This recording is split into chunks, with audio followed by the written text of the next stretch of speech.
వేదిక పైన అధ్యక్షత వహిస్తున్నటువంటి నర్రెడ్డి తులసిరెడ్డి గారికి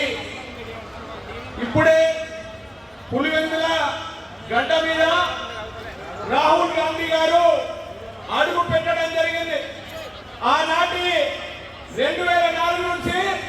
2014 వరకు ఏవైతే ఈ రాష్ట్రానికి కాంగ్రెస్ పార్టీ రూపంలో ఎస్సీలకు, ఎస్టీలకు, బీసీలకు, బడుగు బలహీన వర్గాలకందరినీ ఒక దాట